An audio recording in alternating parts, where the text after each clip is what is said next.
गांव के किनारे एक प्राचीन हवेली खड़ी थी जिसका नाम भूल भुलैया था। इस हवेली के बारे में गांव में कई डरावनी कहानियां प्रचलित थीं। हवेली की दीवारें पुरानी और टूट चुकी थीं।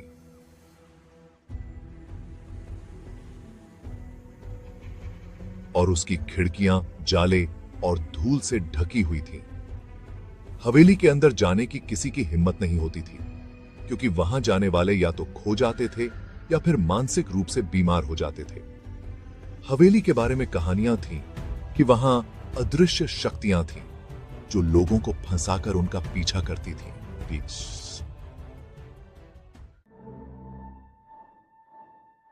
राहुल नाम का एक युवा लड़का जो शहर से गांव में आया था, हवेली की रहस्यमयी कहानियों को सुनकर बेहद उत्सुक हो गया।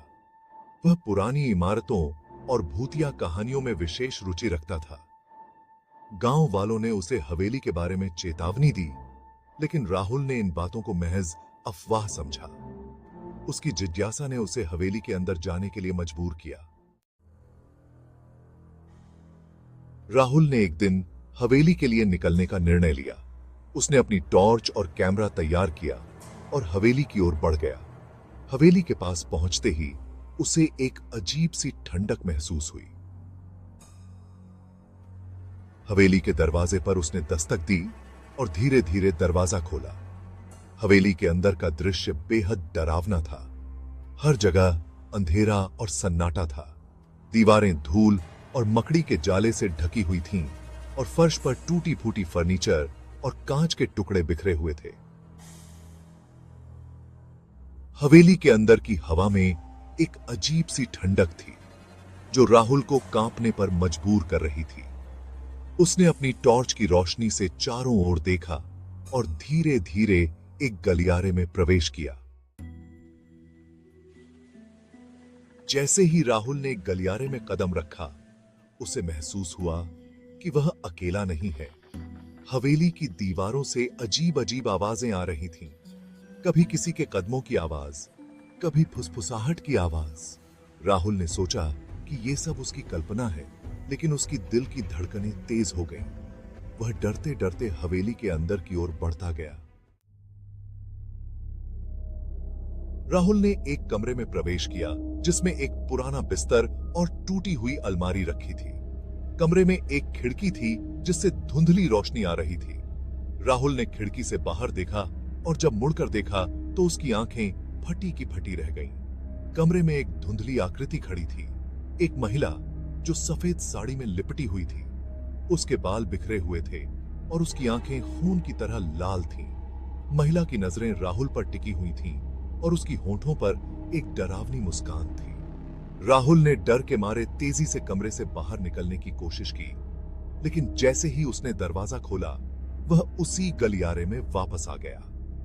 वह गलियारा अब और भी भयावह लग रहा था, मानो हवेली ने उसे जानबूझकर भ्रमित करने का प्रयास किया हो।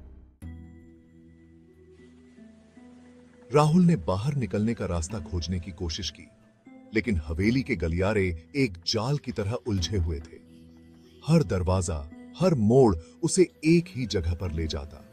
हवेली के अंदर अब और भी अजीब अजीब आवाजें सुनाई देने लगीं। कभी किसी के चलने की आवाज, कभी धीमी धीमी हंसी। राहुल ने अपनी पूरी ताकत लगा दी, लेकिन वह हवेली के भ्रमित गलियारों से बाहर नहीं निकल पा रहा था। राहुल की हालत बिगड़ती जा रही थी।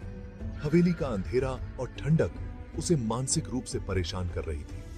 वह लगातार एक ही जगह पर घूम रहा था और उसे यह एहसास होने लगा था कि हवेली की शक्तियां उसे अंदर ही अंदर खींच रही हैं। उसकी आंखों के सामने अंधेरा छा रहा था और उसका दिल तेजी से धड़क रहा था। राहुल ने टॉर्च की रोशनी को चारों ओर घुमाया, लेकिन वहां कोई नहीं था। तभी उसने महसूस किया कि परछाइयां उसके चारों ओर मंडराने लगी हैं। हवेली की दीवारों से चिपके हुए अंधेरे में से परछाइयां बाहर आ रही थीं। वे परछाइयां तेजी से उसके चारों ओर घूम रही थीं और राहुल को महसूस हो रहा था कि हवेली ने उसे पूरी तरह से घेर लिया है। राहुल ने भागने की कोशिश की, लेकिन हवेली की शक्तियां उसे बार बार उसी जगह पर लौटा देती थीं। उसकी ताकत और हिम्मत खत्म हो चुकी थी। हवेली के अंदर अब भी अजीब अजीब आवाजें सुनाई दे रही थीं और राहुल की हालत बिगड़ती जा रही थी। उसने एक पुराने दरवाजे की ओर इशारा किया जो अचानक खुल गया। दरवाजा खुलते ही वह बाहर की खुली हवा में पहुंच गया। राहुल ने गहरी सांस ली और देखा कि हवेली पीछे छूट चुकी थी। उसने बिना समय गंवाए गांव की ओर दौड़ लगाई। हवेली का अनुभव उसके दिमाग में अब भी ताजा था।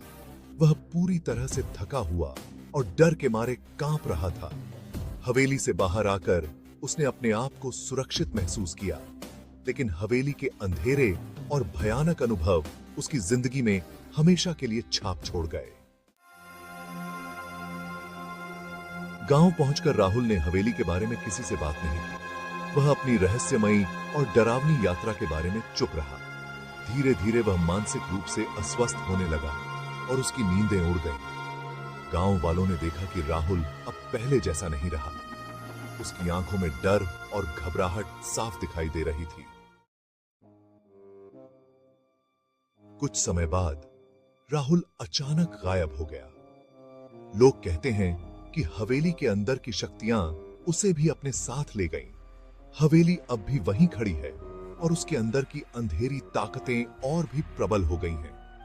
गांव वाले हवेली के पास से गुजरते समय अब भी डरते हैं, क्योंकि वे जानते हैं कि हवेली के अंदर एक भयानक भूल भुलैया है, जहां से कोई भी बाहर नहीं आ सकता।